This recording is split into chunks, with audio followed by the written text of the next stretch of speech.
حرف پارہ نمبر 25 آیا کریمہ نمبر 31 اور 32۔ نحمدہ ونصلی ونسلم علی رسولہ الکریم، اما بعد فاعوذ باللہ من الشیطان الرجیم، بسم اللہ الرحمن الرحیم۔ وقالوا لولا نزل هذا القرآن على رجل من القريتين عظيم أهم يقسمون رحمة ربك نحن قسمنا بينهم معيشتهم في الحياة الدنيا ورفعنا بعضهم فوق بعض درجات ليتخذ بعضهم بعضا سخريا ورحمت ربک خیر مما یجمعون۔ صدق اللہ العظیم۔ وقالو، اور انہوں نے کہا، لو، کیوں، لا نہیں، کیوں نہیں، نزل، اتارا گیا، ھذا القرآن، یہ قرآن، علی رجل، ایک ایسے مرد پر، من القریتین، عظیم، جو دونوں شہروں کا بڑا ہو۔ اہم، کیا یہ، یقسمون، تقسیم کرتے ہیں، رحمت ربک، آپ کے رب کی رحمت کو، نحن قسمنا، ہم تقسیم کرتے ہیں، بینہم، ان کے درمیان، معیشتہم فی الحیات الدنیا، دنیا کی زندگی کی روزی، ورفعنا، اور ہم نے فوقیت دی ہے بعض کو بعض پر، درجوں کے اعتبار سے، لیتخذ بعضهم بعضا سخریا، تاکہ یہ آپس میں ایک دوسرے کا مذاق اڑاتے رہیں۔ برحمت ربی کا، اور آپ کے رب کی رحمت، خیر، بہت بہتر ہے، مما یجمعون، اس مال سے جس کو یہ جمع کرتے ہیں۔ اللہ رب العالمین جل سبحانہ و تعالی نے جب ہمارے آقا کریم علیہ الصلاۃ والسلام کو رسول بنا کر اہل مکہ کی جانب مبعوث فرمایا، تو مکہ والوں نے حضور کی رسالت کا انکار کیا، اور انکار کے لیے جو دلیل دی، وہ دلیل یہ دی کہ وہ کہنے لگے کہ اگر اللہ نے رسول بھیجنا ہی تھا تو محمد صلی اللہ علیہ وسلم کی مثل رسول بنا تھا، یعنی ان کی جیسا بشر رسول بنا تھا۔ اللہ نے اس کے جواب میں فرمایا کہ کیا تم اس بات پر تعجب کر رہے ہو، سورہ یونس پارہ نمبر 11 میں، اکان للناس عجبا ان اوحینا الی رجل، کیا تم تعجب کر رہے ہو اس بات پر کہ ہم نے وحی کی ہے ایک رجل کی طرف؟ پھر اللہ تعالیٰ نے دوبارہ اگلی آیت بھیجی، وما ارسلنا من قبلک الا رسولا، ہم نے جب بھی کوئی رسول بھیجا وہ مرد ہی بھیجا۔ فَاسْأَلُوا أَهْلَ الذِّكْرِ إِن كُنتُمْ لَا تَعْلَمُونَ، اہل کتاب سے پوچھ لو کہ ان کے پاس بشر رسول آیا یا فرشتہ رسول آیا؟ اس کے بعد پھر تیسری آیت آئی، وَمَا أَرْسَلْنَا مِن قَبْلِكَ إِلَّا رِجَالًا نُوحِي إِلَيْهِم مِّنْ أَهْلِ الْقُرَىٰ، ہم نے جب بھی کسی بستی کی طرف رسول بھیجا تو مرد ہی کو رسول بنا کر بھیجا، ہم نے فرشتوں کو تو رسول بنا کر نہیں بھیجا۔ اہل کتاب سے پوچھو، جتنے نبی آئے وہ سب مرد تھے اور بشر تھے، ہم نے تو کسی آسمان سے فرشتے کو رسول بنا کر نہیں بھیجا۔ اب جب مسلسل ان کا رد آیا نا، تو پھر ان نے رد کے جواب میں کافر کہنے لگے، اگر اللہ نے رسول بنانا ہی تھا تو پھر مکہ یا طائف کے کسی بڑے عظیم آدمی کو بناتا، ان کو کیوں بنایا؟ وقالو، کہنے لگے، لولا نزل ھذا القرآن، یہ قرآن کیوں نہیں نازل کیا گیا، علی رجل، ایک ایسے مرد پر، من القریتین، جو ان دو شہروں میں سے عظیم، بڑا ہے۔ اب ان کے ذہن میں بڑا کون تھا؟ مکہ میں ولید بن مغیرہ، یہ ان کی نگاہ میں بڑا آدمی تھا، اور طائف میں، یہ دو شہروں سے مراد ہے مکہ اور طائف، تو طائف میں بڑا آدمی ان کی نگاہ میں کون تھا؟ مسعود بن عمر ثقفی، یہ طائف کا بڑا سردار تھا اور وہ مکہ کا بڑا سردار تھا، تو اگر اللہ نے رسول بنانا تھا تو ان کو بناتا۔ محمد صلی اللہ علیہ وسلم جو آتے ہی یتیم، ان کو کیوں رسول بنا کر بھیجا؟ یہ اعتراض کر رہے ہیں اللہ پر۔ اب اللہ نے اس کے جواب میں آگے ارشاد فرمایا اہم یقسمون رحمت ربک، اچھا اب بات یہاں پہنچ گئی ہے، رب کی رحمت کو تم تقسیم کرو گے؟ تمہاری یہ جرت یہ کہنے کی کہ فلاں آتا نبی فلاں آتا نبی، اب تم بتاؤ کہ رب کی رحمت کو تم تقسیم کرو گے؟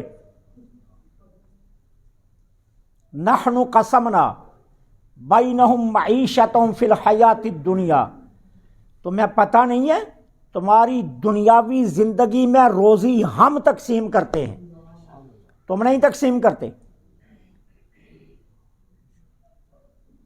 اور پھر فوق درجات، ہم بعض کو روزی زیادہ دیتے ہیں بعض کو تھوڑی دیتے ہیں،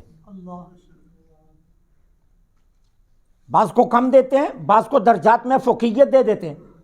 جس طرح ہم اپنی مرضی سے روزی تقسیم کرتے ہیں اسی طرح ہماری مرضی ہم جس کو مرضی رسول بنائیں۔ تم کون ہوتے اعتراض کرنے والے؟ تمہاری یہ جرت کہ ہماری ذات پر اعتراض کرو؟ اب اللہ نے زجر کے گانا انداز میں یہ آیت بھیجی کہ تمہاری یہ جرت کہ تم رب کی رحمت کو تم تقسیم کرو گے، تمہاری معیشت دنیا کی روزی وہ ہم تقسیم کرتے ہیں، اور اس میں ہم نے بعض کو بعض پر فوقیت دی، یا کوئی امیر ہے کوئی غریب ہے، اور ہم نے یہ روزی کی تقسیم اس لیے نہیں کی ہے کہ تم ایک دوسرے کا مذاق اڑاتے پھرو، یہ مذاق اڑانے کے لیے نہیں ہے کہ امیر غریب کا مذاق اڑائے، امیر غریب کو دیکھ کر منہ موڑ لے، غریب مرے تو جنازہ نہ پڑھیں، امیر مرے تو سارا جہاں اکٹھا ہو جائے۔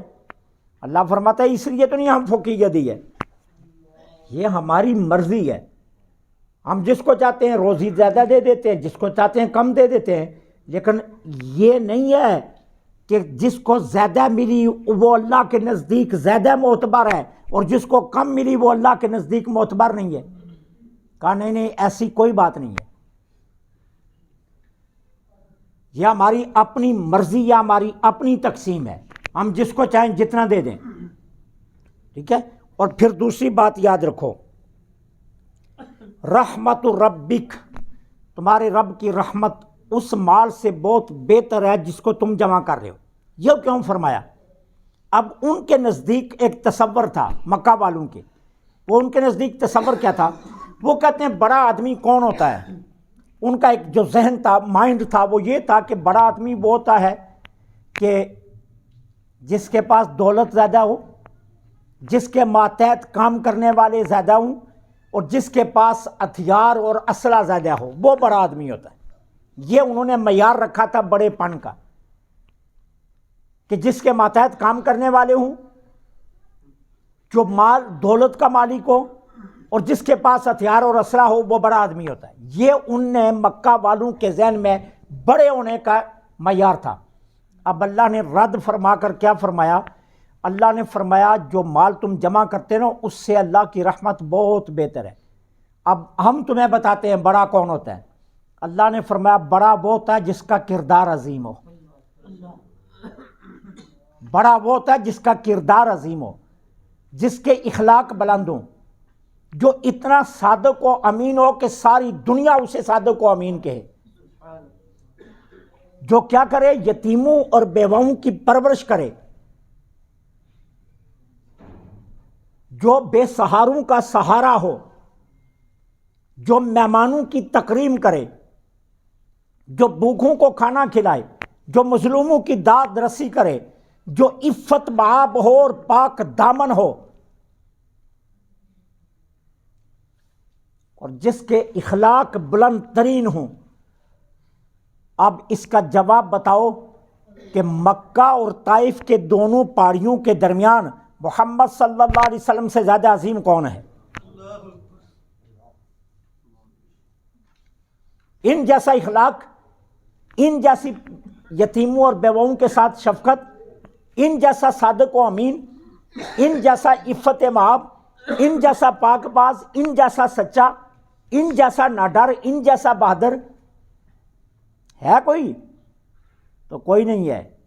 تو جب کوئی نہیں ہے تو پھر تمہیں ماننا پڑے گا اللہ کی رسالت کے حقدار صرف یہی ہے، کوئی اور نہیں ہے۔ رب کی رحمت کو تم تقسیم نہیں کر سکتے، رب اپنی مرضی سے تقسیم کرتا ہے۔ وہ جو تمہارا مائنڈ ہے اللہ اس کو نہیں دیکھتا، اللہ نے اپنے قانون الہی بنائے ہوئے ہیں، اس میں وہ یہ نہیں دیکھتا کہ دولت والا، ثروت والا، نہیں، جس کو چاہے وہ صدیق بنا دے، جس کو چاہے خطاب بنا دے، اور جس کو چاہے فاروق اعظم بنا دے۔ تمہاری جرت ہے؟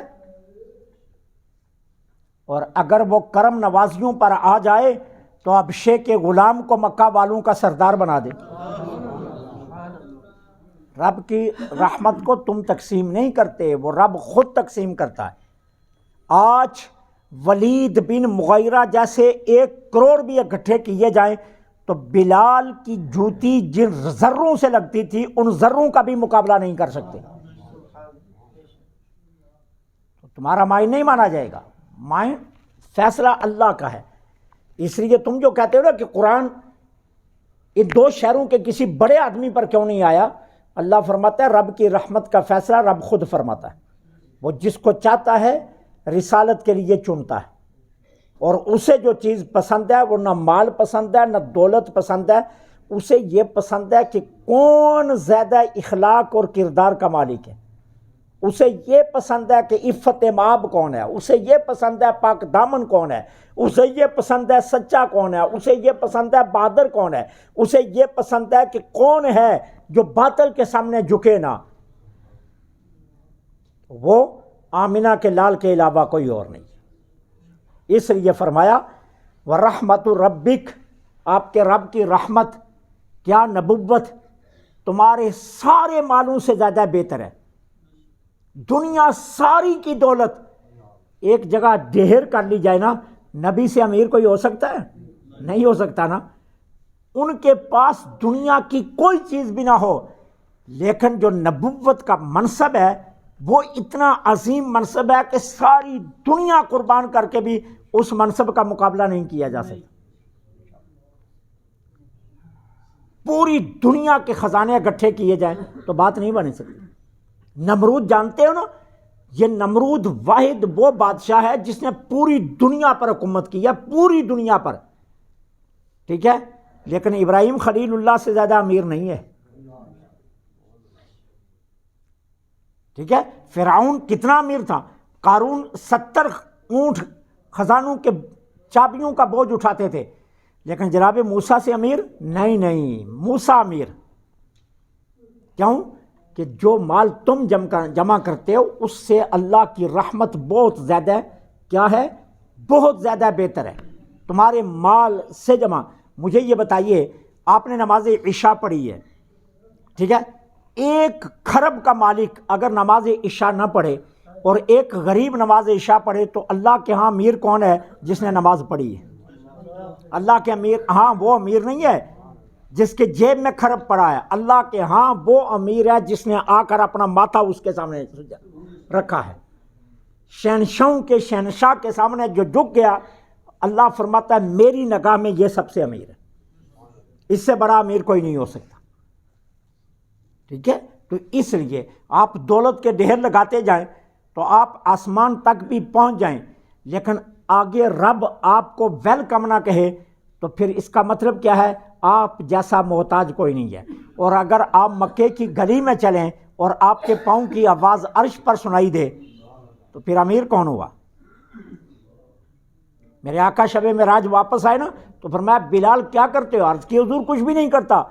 ہوا کیا ہے؟ میرے آقا نے فرمایا میں لا مقام پر جا رہا تھا، تیرے چلنے کی آواز وہاں سنائی دے رہی تھی، لا مقام تک تیرے جوتوں کی آواز جاتی ہے۔ تو امیر پھر بلال ہوئے یا یہ ہوئے مکہ والے؟ نہیں، بلال امیر ہوئے۔ تو اس لیے تمہارا الزام باطل ہے، تمہارا یہ خیال اور مائنڈ غلط ہے۔ اللہ کی رحمت اس سارے مال سے زیادہ بہتر ہے جو تم جمع کرتے ہو۔ اگر تم کوئی آمنہ کے لال جیسا امیر ہے تو لے آؤ، ہم اس کو قرآن کنورٹ کر دیتے ہیں، لیکن تمہیں آمنہ سے کہ لال سے زیادہ امیر کوئی نہیں ملے گا۔ ہر دنیا کا بادشاہ بھی ایک وقت آ کر کہہ دیتا ہے یہ چیز میرے اختیار میں نہیں ہے۔ بانی پاکستان قائد اعظم رحمۃ اللہ علیہ جو آخری ایام میں جو نرس حضرت قائد اعظم رحمۃ اللہ علیہ کی خدمت کرتی تھی زیارت میں، ایک دن حضرت بانی پاکستان رحمۃ اللہ نے اس سے پوچھ لیا بیٹی کوئی میرے متعلق کوئی خدمت؟ اس نے کہا جی ایک خدمت ہے، میں پنجاب کی رہنے والی ہوں، تو آپ اگر چاہیں تو میرا تبادلہ پنجاب کر سکتے ہیں۔ کیوں؟ آپ پاکستان کے بانی ہیں، مالک ہیں پاکستان۔ تو حضرت قائد اعظم رحمۃ اللہ علیہ نے فرمایا نہیں، یہ محکمہ صحت کا کام ہے، میں مداخلت نہیں کر سکتا۔ یہ محکمہ صحت کا کام ہے، میں مداخلت نہیں کر سکتا۔ یہ ہے بانی پاکستان۔ اور رسول کتنا امیر ہوتا ہے؟ یہ ایک نرس کا تبادلہ قائد اعظم نے اصولوں سے ہٹ کر نہیں ہے۔ رسول کس کو کہتے ہیں؟ جس نے جنت مانگی اس کو جنت دے دی، جس نے دنیا مانگی دنیا دے دی۔ جو سائل آیا اس کو کبھی خالی نہ جانے دیا، کبھی خالی نہ جانے دیا۔ اور پھر کائنات نے چھان پھٹک کرنے کے بعد کیا کہا؟ کائنات کی ہر چیز حضور کی بارگاہ میں ہے، ایک لفظ نہیں ہے، نہیں کا لفظ حضور کی بارگاہ میں نہیں ہے۔ باقی کائنات کی ہر دولت حضور کی بارگاہ میں، ایک لفظ نہیں حضور کی بارگاہ میں نہیں ہے، باقی کائنات کی ہر چیز حضور کی بارگاہ میں ہے۔ تو اس لیے جو مال تم جمع کرتے ہو اس سے اللہ کی رحمت بہت بہتر ہے۔ اللہ سے دعا ہے